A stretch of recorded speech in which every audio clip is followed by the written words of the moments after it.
wouldn't let me back in.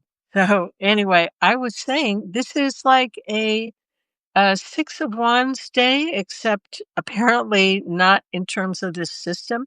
And so I'm doing an Ask Me Anything, and Erica is kind of moderating for me to let anybody know if the system kicks me off again.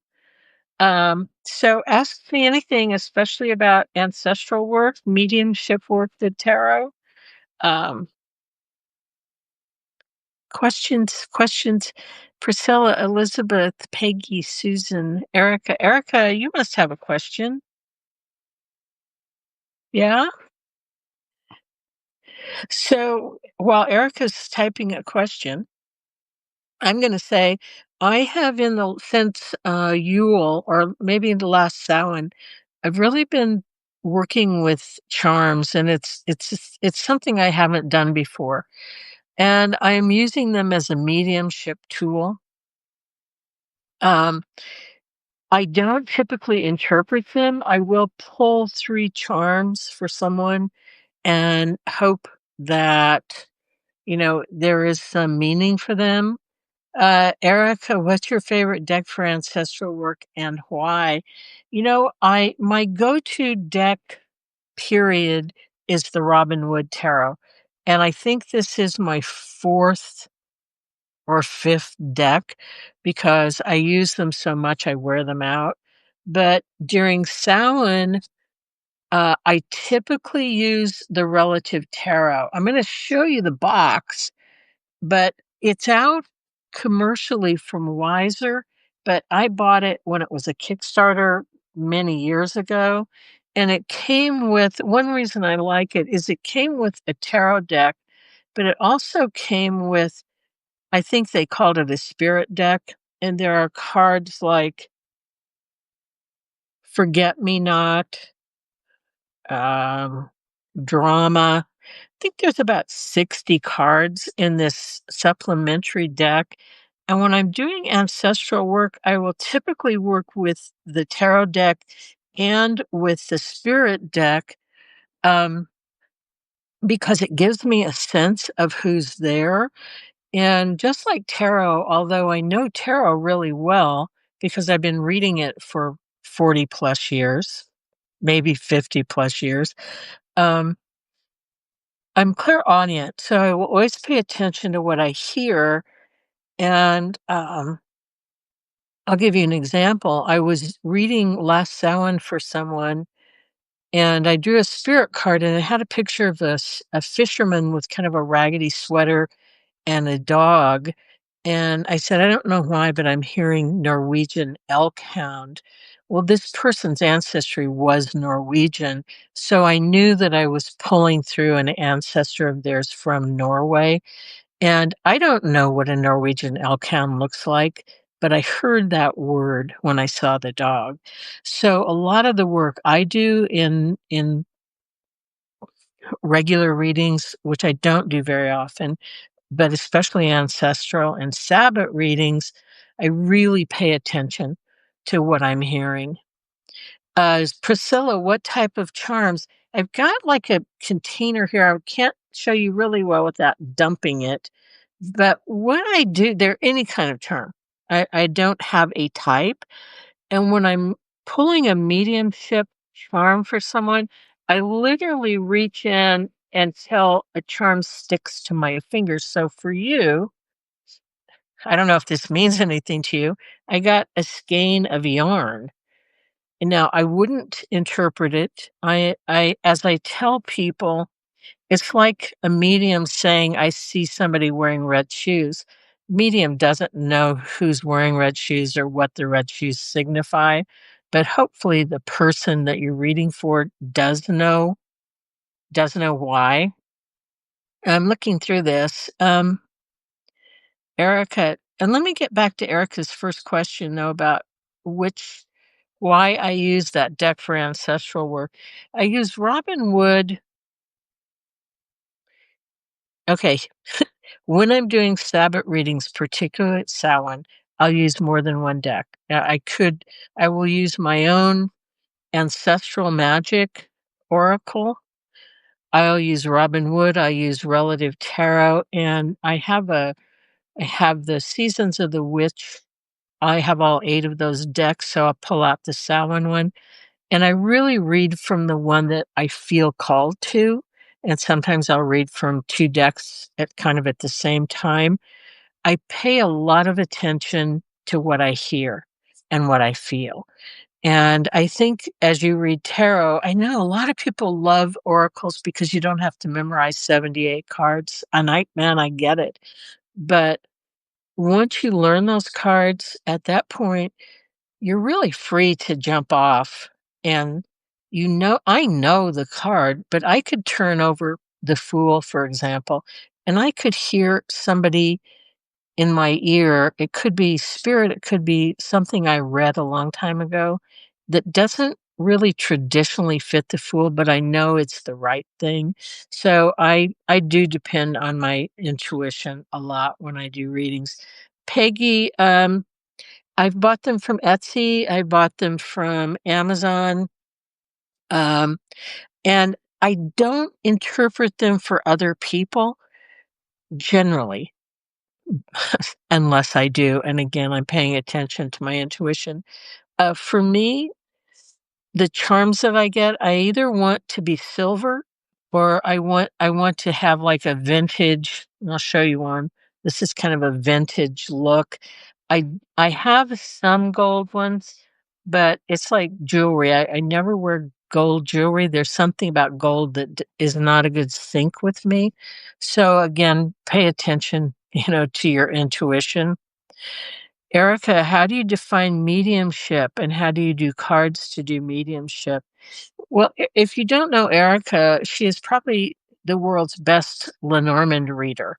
And Erica, just like you, I can do a 5-card spread with the intention that the information I'm bringing through is from somebody beyond the veil. And for me, it is setting an intention that that's why I'm sitting down with these cards. And when I do Sabbath readings, they are always there's always an underlying foundation of ancestral work because my intention is whatever comes through in these cards is ancestral in nature. And, I know a lot of people have issues with family members that were pretty toxic. And so I will say, in my intention, I'm setting this up to come from an ancestor further back who really loves and supports you.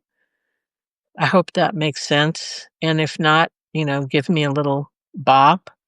Today is the new moon. Are there any rituals you plan? Well, you know what? On my Substack, for paid subscribers, I have a new moon thing called Dark Moon Ritual. And I draw 3 cards, and it's Dark Moon Omen.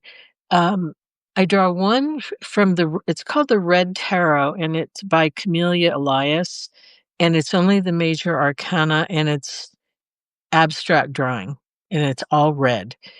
The figure's all red. So I draw that as the fulcrum point of the spread. And then I draw 2 cards from my ancestral deck because for some reason, and I didn't intend it to be this, but the major arcana sets the focus and then the 2 cards come out. Well, the 2 cards for today that came out were the traditionalist and chakras. So the central card was the lovers, which is about choice. So I knew that the new moon omen was about making a choice between doing things in a traditional way or being kind of the mystic healer. And they both have pluses, they both have pitfalls. If you choose the traditionalist, you have the possibility that you become incredibly rigid and rule bound, very much like the tarot hierophant. And if you choose the mystic healer, it's great that you're a healer, but do you get so woo that your work loses value because you're not healing in a practical way? as I'm talking, I'm looking through the cards, for the traditionalists. Um, I hope that answers your question. Oh, so yes, rituals. I plan to do. I'll read cards tonight, and I know you'll be reading cards with me. Ah, here it is. This is a traditionalist. She's doing a tea ceremony. Um, I read cards, and this is a secret, but of course I'll blab it. Um, I'm writing a new book, and so I'm going to be looking at the cards to see what do I need to do to ensure that I'm doing my very best work writing this book. Because, some books you write, I've written many books over the course of my life, and Ancestral Tarot was the hardest book for me to write because it was the most personal. Because when you typically write either for magazines or books, it's removed from you. Your personality, your personal story isn't in it. But Ancestral Tarot, it was. So I want to make sure that I do a good job with the book. And I see Karen is there, and Priscilla started collecting charms. I think they're really, really a good layer to add um, to your readings. And I know Monica Badursky has a deck, and it's over there. I don't remember the name. If somebody else knows, let me know. Um, her collection of things are more in I'm going to call it the stones and the bones. So her charms are not like I have the metal ones. Hers are, things she's picked up along the way, whether it's, a tiny bone from a lizard that she found or a stone that had significance. I do encourage people to start working with charms because I think they add a really important layer to your readings, whether you do tarot or oracle. And in the book that I'm starting to write, I just really started yesterday, full bore. Um,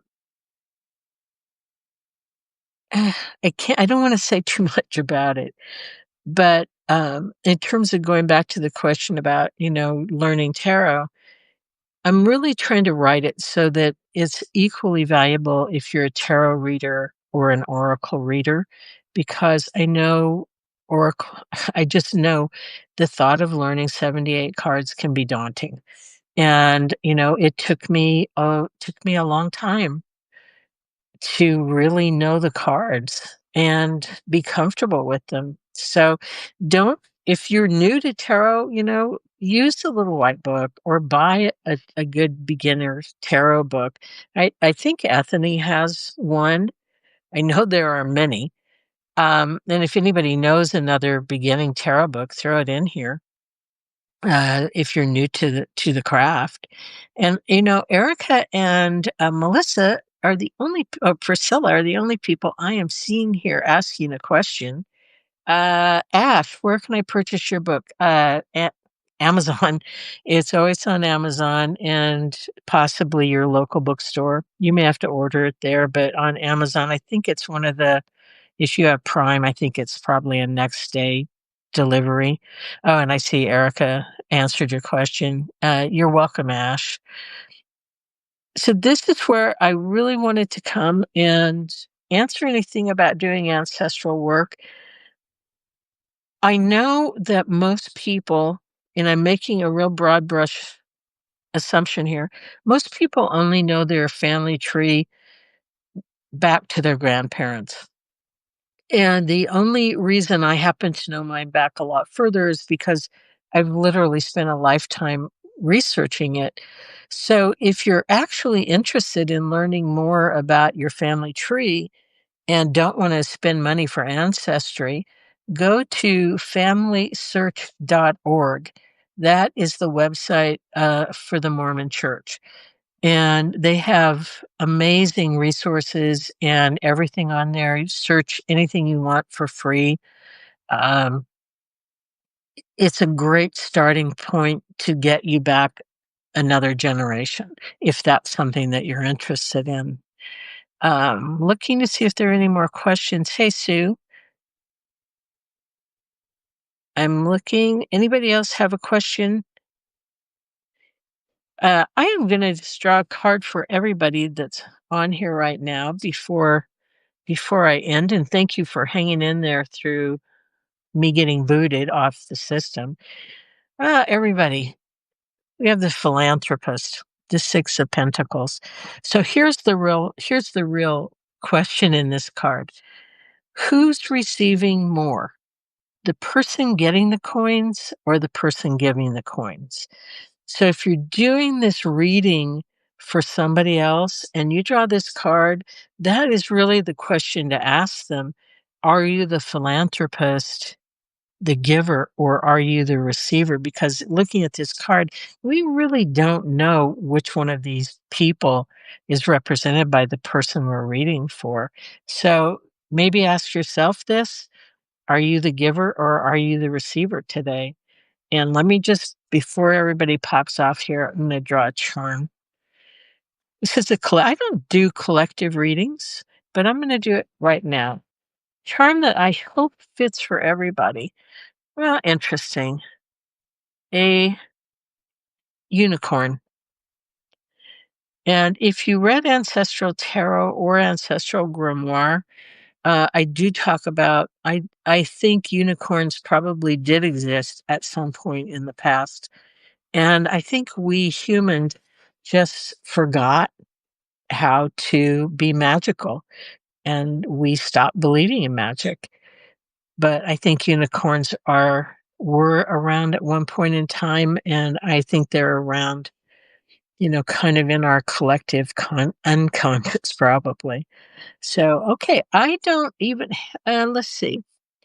John said, I feel like the hardest thing sometimes is to come up with an actual question, like it requires such a clarification. John, that's how you have to deal with AI. Mark Cuban said that the biggest skill in AI is knowing how to ask the question. Well, it's the biggest skill I think in tarot is, I don't like to ask narrow questions. I like to And I don't like to ask yes, no questions either. So I won't sit down tonight with cards and say, how's my new book going to go? Or, will this book be successful? I'll sit down and say, what do I need to know that I can do the best job and that the book will be a good book, that it'll be well received, that it will be of value to people. Hey, Vicky, good to see you. Um, but yeah, Priscilla, I'm going to answer that question, but let me just go with this question that John asked. John, asking questions is the key to a good tarot reading. Absolutely. And like Erica, who reads the Lenormand, who's on this call, we both did real we did so many readings when we first started learning. I mean, it's a great way to learn your craft is just go out and offer to do free readings. And we probably did them. I know I did them for everybody I knew, friends and family and coworkers. Um, and by that process of just practicing, you're really going to learn how to ask a better question. Also, I don't like asking a closed-end question. So let me just answer this real quickly, and then I want to talk about the pendulums really quick. I do a 5-card reading that I created years ago, and so let's say that it says, "How does my inner child think about this thing?" Whatever, and I draw a card, and it gives me an answer. But that answer actually opens the door to another question and another question. So I may have the first question answered with 1 card, but I might have a string of 5 more cards because that 1 card opened the door to asking many more questions. I hope that helps. Hey, Whitney, guys, so good to see you, girl. I'm going to say something quickly about the pendulum. I use the pendulum almost every single day. And I have one that I only use for ancestral work. And if you've I think it's on my Substack, I'm not 100% sure. I talk about calibrating a pendulum, and once you've calibrated it to yes, no, the third one could be maybe, or the third one could be I don't know. You're calibrating the movements of the pendulum. Once it's calibrated, you don't have to calibrate it again. And I have one tiny caveat to that, and that is if you start getting really weird answers, like I'll start getting maybe once a year or so, I'll get super weird answers with Robin Wood, and I know it's time to retire that deck. I'm the same way with pendulums. If they're just wacky off the wall stuff, I change it out and get another one. You're welcome, John. I'm glad it's helpful. Um, Whitney, it's so good to see Whitney. Uh, any more questions? And if not, you know what?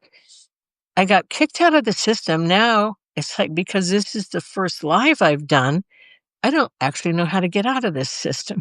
So, I'm going to say goodbye. Thank you for being here. Vicky, correct. Vicky does, except Vicky, you have a different word than pendulum. Oh, Vicky, what's that word? I love stage, but I'm trying to be really respectful of native, culture, and I am now using mugwort. I feel it's more in line with my own culture. Dowsing, thank you. Vicky does dowsing. There is a dowsing society or association if you're really interested in that field. And again, I do use a pendulum every single day. So thank you guys. I'm going to try and hit a button and maybe end this. So I will see you at another live, hopefully. And if I'm still here, I'll just close my close my phone.